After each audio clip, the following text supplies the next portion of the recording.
This week in Jamaica Now. Sadness as broadcaster and senior journalist Michael Sharpe dies after testing positive for COVID-19. Health authorities report that the nurse who vaccinated him has been getting threats. It's very frightening for us in the medical field. Dancehall artist Beenie Man pleads guilty to COVID breaches. Then, son of Christopher Dudus Coke and 6 others freed for now as witness in murder and gang case disappears. United States ex-cop Derek Chauvin found guilty for the murder of Black American George Floyd. PNP loses Trafigura Privy Council appeal.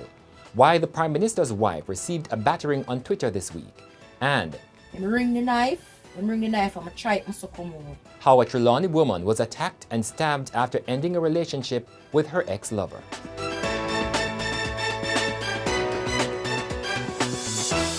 I'm Damian Mitchell, and this is Jamaica Now. There was profound sadness across Jamaica this week following news that longtime broadcaster and senior journalist Michael Sharpe had died. He was 65. Sharpe was admitted to hospital on March 24. That's 10 days after he received his COVID vaccine. Chief Medical Officer Dr. Jacqueline Besesa McKenzie says at the point of vaccination on March 14, Sharpe showed no symptoms of the virus. But days later, he fell ill and was tested positive. I want to hasten, though, Damian, to say that there has been no association really found with persons who, even if they are positive at the time of getting the vaccine, that there is no increased poor outcomes associated with them getting the vaccine. And that is why there is not a requirement for pre-testing before you get the vaccine. However, we do not give the vaccine to persons who are having symptoms or persons who would know that they are COVID positive.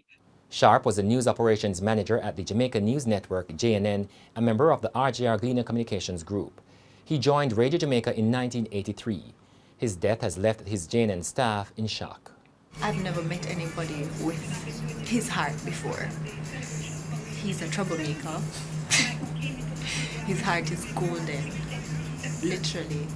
He sees your potential, he sees your abilities. Having him as a lecturer and as a boss is, I think, one of the best things ever because it has helped me become a better person, a better media practitioner.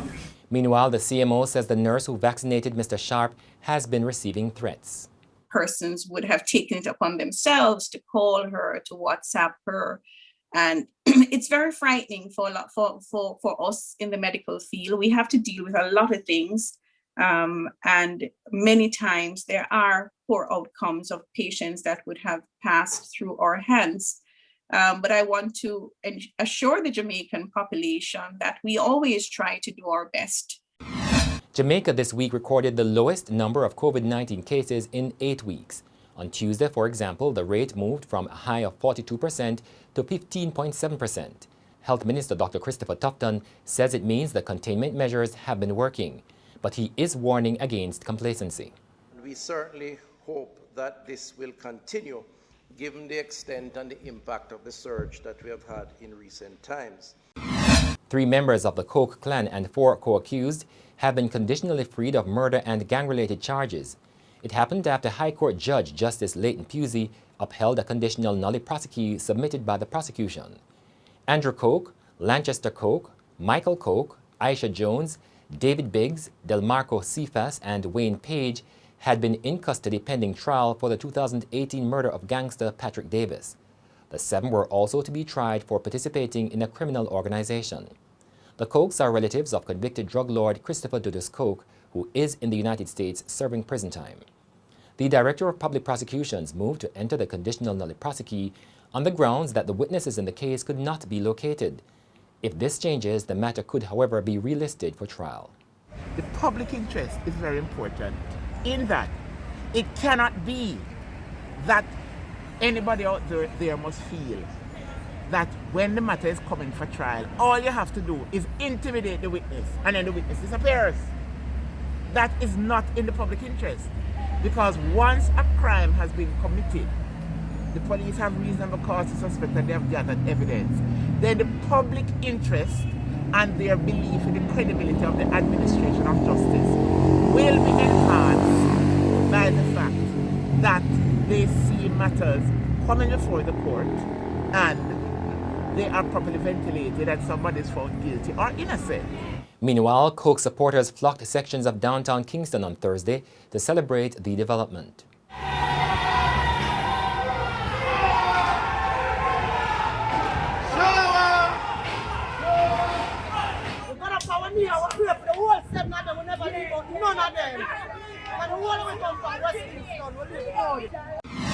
Former Minneapolis police officer Derek Chauvin is now in a U.S. jail awaiting sentencing for the murder of Black American George Floyd.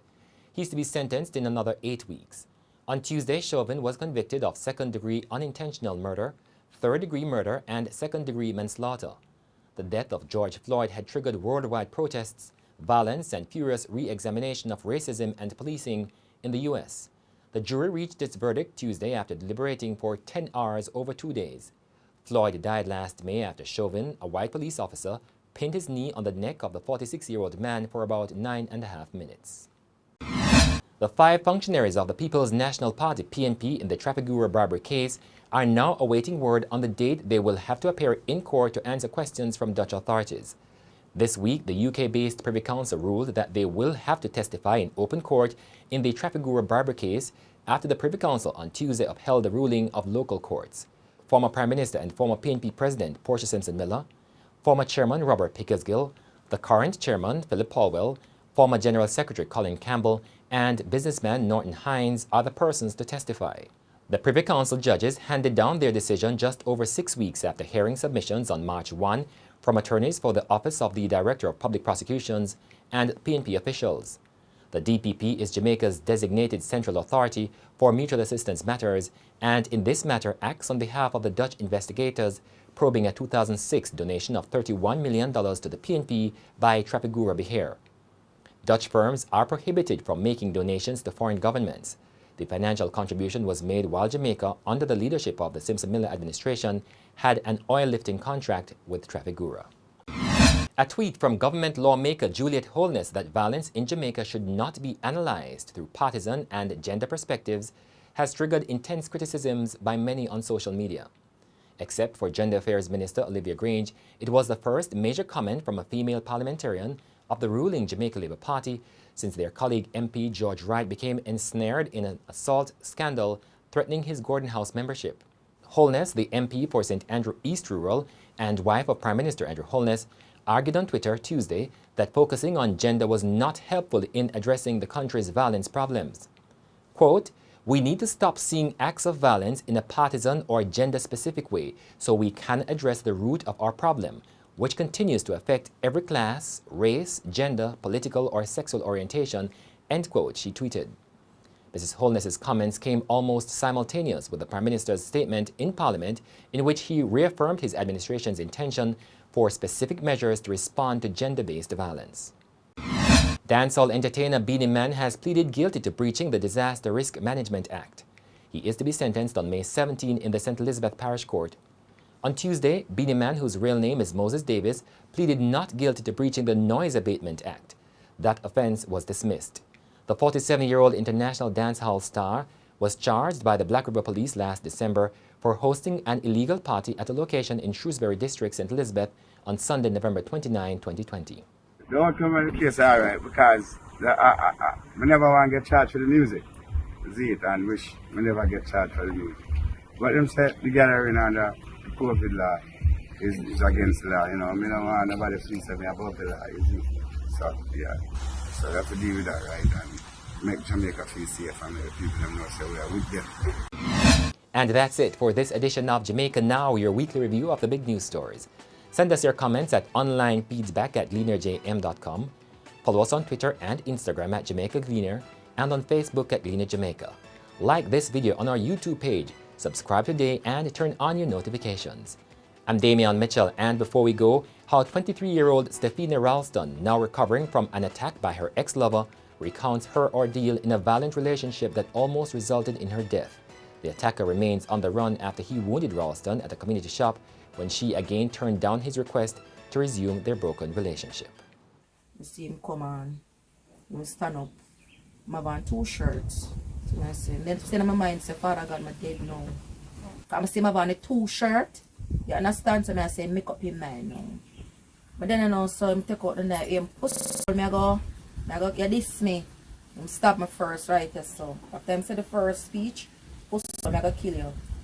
So I say, what you do? Him stop me again. I ease him off. You understand? Then him stop me again, which is the 3rd stop under my arm, below under my arm. When I say nothing. You understand? Yeah. But then they say him come again and say, you diss me.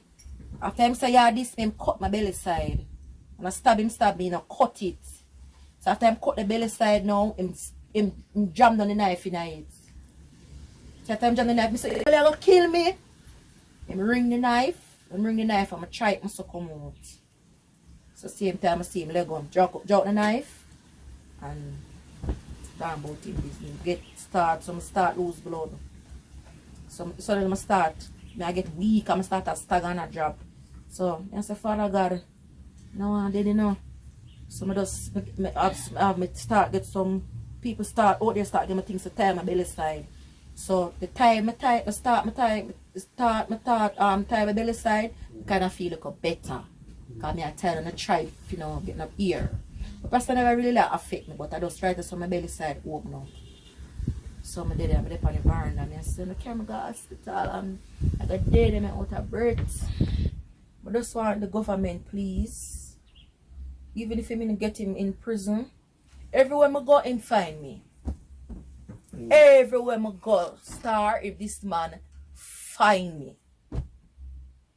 So I cannot be a citizen in Jamaica. I'm living in a free democratic country, and I'm living like a slave.